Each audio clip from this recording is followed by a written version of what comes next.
everybody, welcome back to Witchfix. Today we're looking at another one in the Bailey Cates Magical Bakery Mystery Series. Lord, what a mouthful. Pun intended. I think this is the fourth book. It's called Some Enchanted Eclair, and eclairs do feature in the story, although not to any degree of importance. The blurb is: when Hollywood invades Savannah's historic district to film a Revolutionary War movie, magical baker Katie Lightfoot and her witches coven, the Spellbook Club, take a break from casting spells for casting calls. One of the witches snags a part as an extra, while Katie's firefighter boyfriend Declan acts as on-set security. Katie and her Aunt Lucy decide to stay out of the action, but after their movie's fixer fires the caterer, the Honeybee Bakery comes to the rescue, working their magic to keep the hungry crew happy. But when someone fixes the fixer permanently, and a spooky psychic predicts Katie will find the killer, the charming baker and her fellow conjurers step in to sift through the suspects before someone else winds up on the cutting room floor. There's a lot of puns in that blurb. Pretty pun-heavy blurb. Now, these books kind of follow a pattern where, the murder will happen basically on the first day covered in the story. But then that first day will go on for, over 100 pages. And then subsequent days will go past a lot faster as the investigation progresses. I quite enjoyed the third one. I think it was Charms and Chocolate Chips. I really enjoyed the story. I enjoyed a lot of the magical elements that were introduced. I was having a great time with it. And to be honest, my expectations coming into this book were probably too high, which is why I was a little bit disappointed. The mystery itself is quite interesting. There's sort of two mysteries to solve. One is obviously who did the murder. And the second one is who poisoned a batch of cookies that made one of the crew members sick, very, very sick, shortly after the murder is committed. So a lot of interesting mystery stuff up in the air. We also have the presence of a psychic, the idea of contacting spirits from the other side as well. So quite a lot of interesting stuff going in. And we do find out some more about Declan. So this is going to get a little bit spoilery. But basically, during a seance, Declan is possessed by a spirit of one of his Irish ancestors. And we find out from the psychic that Declan is a natural medium, meaning that he can channel spirits, which is kind of cool and interesting because we've had this thing before where obviously Declan is the normal human man who Katie is dating. And then on the other side of this, I'm going to call it a love triangle, even though no one likes Steve. It is Steve, who has magical powers, who is part of this network of druids, and who appreciates sort of the magic side of who Katie is, which is basically the one thing he has to offer. And yet in book 4, Declan already kind of is gunning for that position of magical man in Katie's life.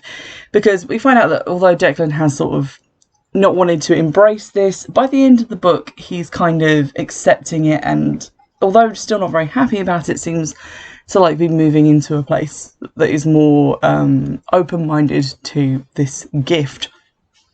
Annoyingly, in the story about his family history, this Irish relative is apparently a leprechaun, according to family myth.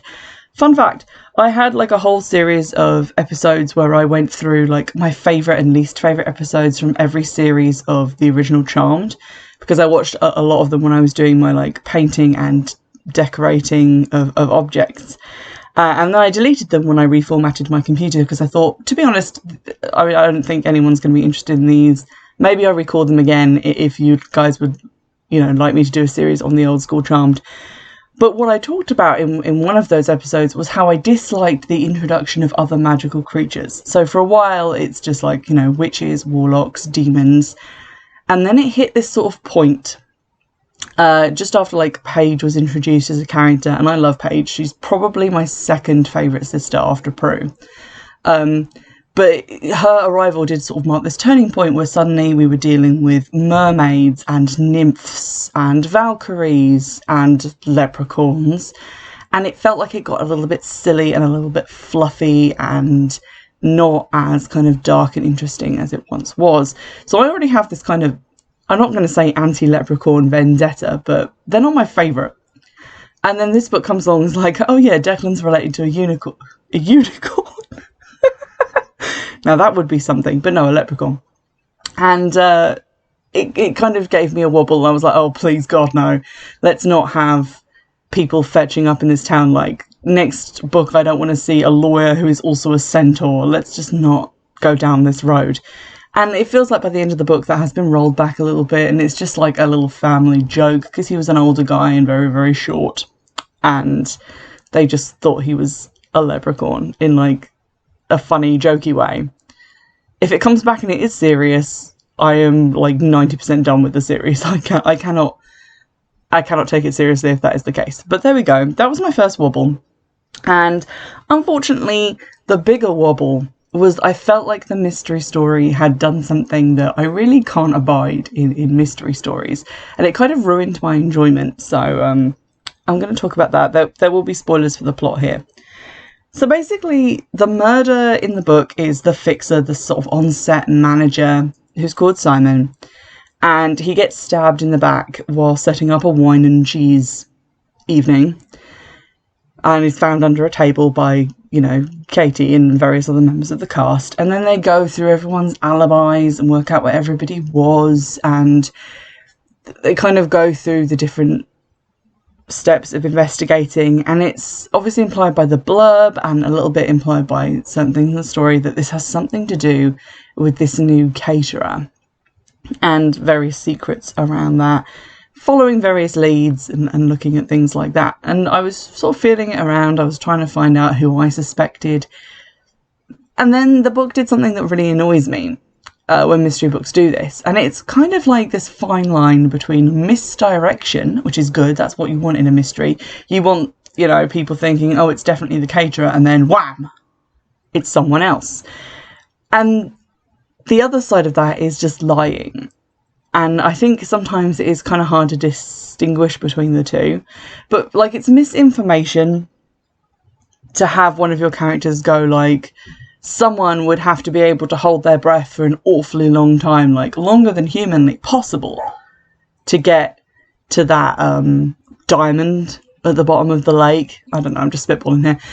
And then maybe in a different scene somewhere, like in the book, you just casually have the main character notice the swimming certificates on the wall of someone's house. And your audience is going to go, aha, this person is really good at holding their breath.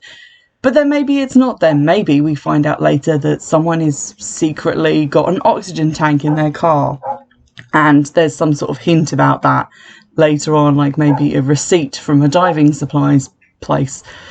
But these are like things that you could conceivably work out as a reader. So it's misdirection, but it's still giving you the information so that by the end of the book you'd be like, oh no, I noticed that detail and I didn't think anything of it because I was so busy looking at something else the author was doing that it just didn't click in my brain. And that's a good mystery because it's something you could conceivably have worked out for yourself, but that also the author skillfully led you away from and was like, actually, all that stuff that you were looking at, I was doing other stuff behind the scenes.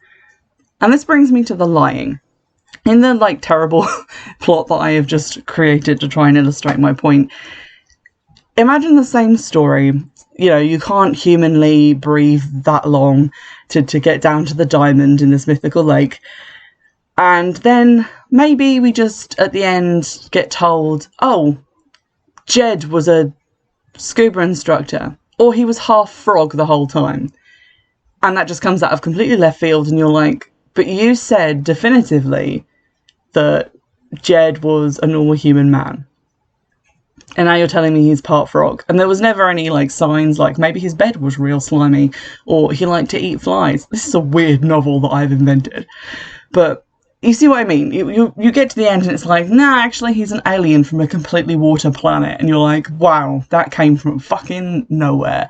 How was I meant to know that and work that out? It feels like a cheat, because it is a cheat. It's just the author withholding information, not even teasing it, and just saying at the end, like, oh yeah, this thing, aha.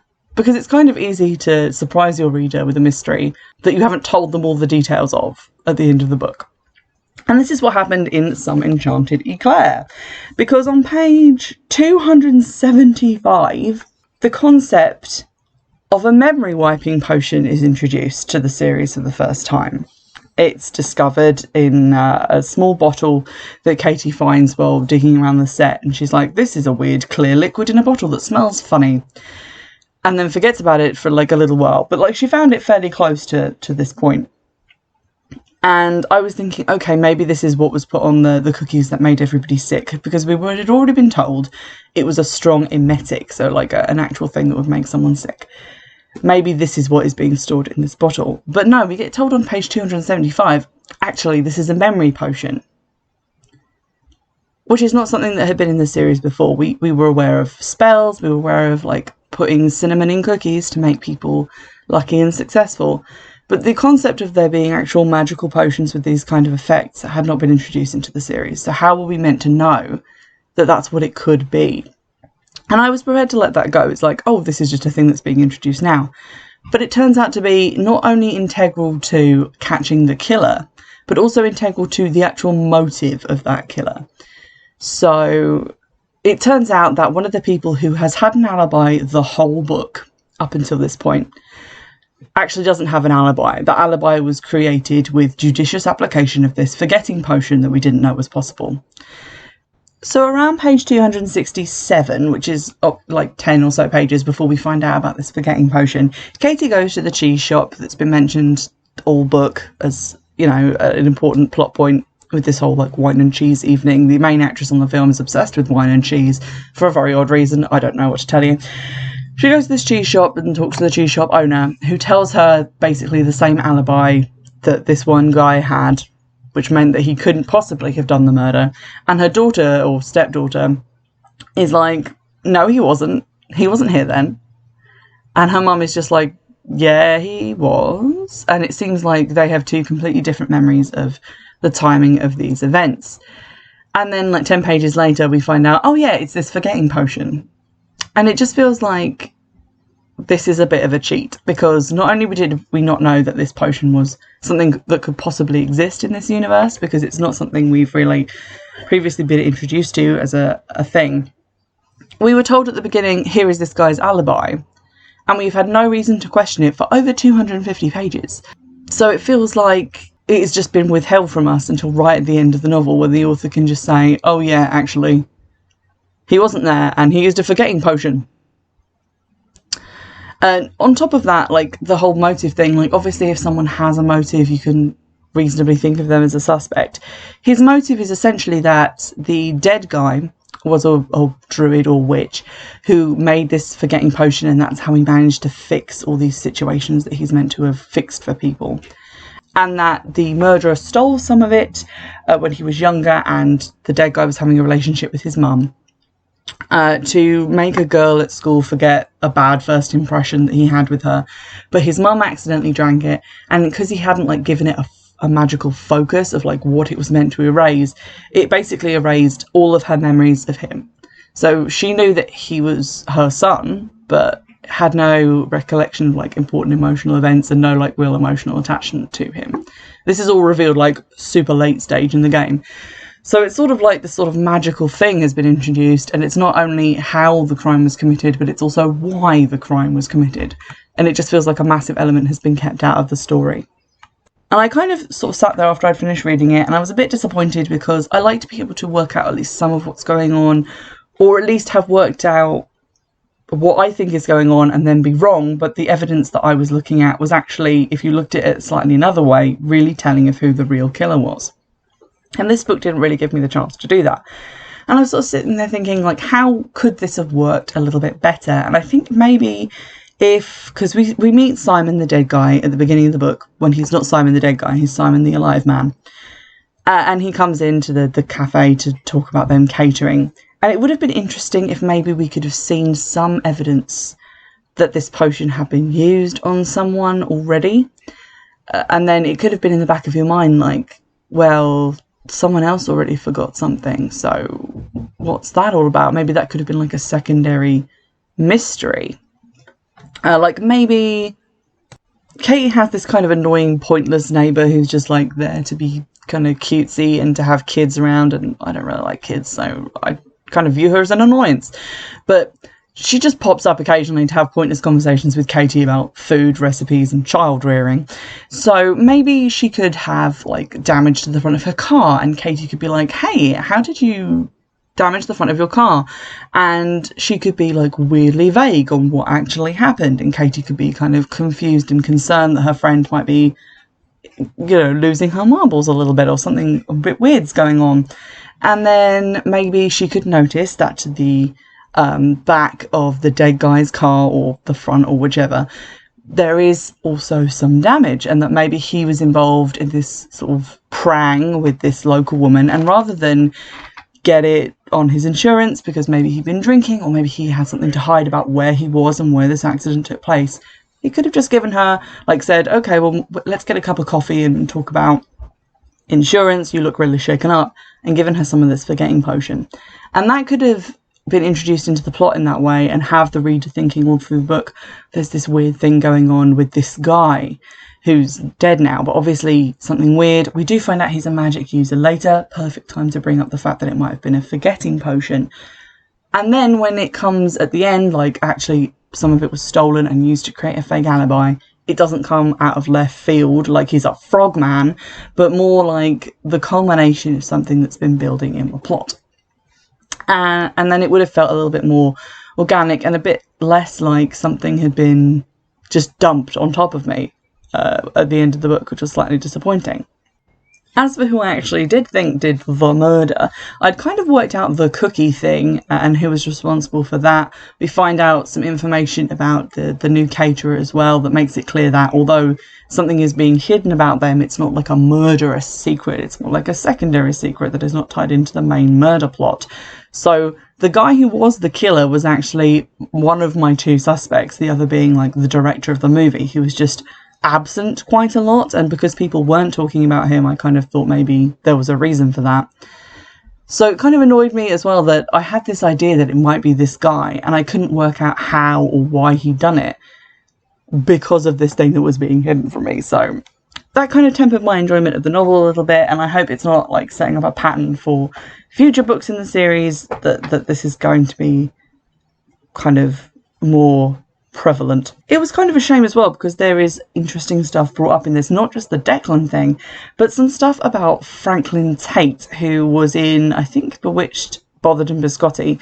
He was a police officer who just appeared for that one book, was very suspicious and very sort of accusing towards Katie, and then right at the end revealed that he goes around punishing bad magic users and thought that that's what she was doing, and then tells her that she's a light witch. So one book on from that, she goes, actually, that guy who told me this thing that's quite massive about me and my magic, he didn't really tell me a lot else. I'm going to try and track him down. And then she finds that no such person exists, which is an interesting mystery. I'm interested to get to the bottom of that. And then she finds out that whoever it was, he's dead, because he contacts her by this psychic who is around on the film set. And he says right at the end of the book, through this psychic, that he's sending someone to teach her about what she is, because he's sort of failed at being a guide. I'm starting to worry that we're never going to get to the bottom of how he managed to die. Maybe it was just natural causes, but it would still be nice to know. But it's an interesting direction for the book to take. Obviously, this new magic character is going to turn up and teach Katie a bit more about what it's like to be a light witch. So I'm looking forward to that. I like the whole Declan reveal, sort of interesting developments about him as a character. It was just a kind of a letdown that the main mystery of the mystery novel felt a bit cheapened by the tomfoolery going on in the background. I think the next book in the series is Magic and Macaroons. I've had a quick look for it, but I can only find super expensive copies at sort of £12, which is more than it costs new, so I'm going to hold out on that one for a bit and try reading some other books from different series. But I'm still enjoying this magical bakery mystery series. It's just that this one book gave me a bit of a wobble. But I'm looking forward to finding out more about Katie and Declan and the sort of lore of this universe. As long as it doesn't contain leprechauns, we will be fine. I hope you've enjoyed this review. If you'd like to recommend any other books or book series, or pre-warn me about the existence of unicorns, leprechauns, why am I confusing those things so much today? But get in touch. You can do so in the normal ways by Twitter or Instagram, or in the comment section on the YouTube version of the podcast, or by email, which I promise I do track on an almost monthly basis, because I'm a professional. And in the meantime, I'll see you in the next one. Bye!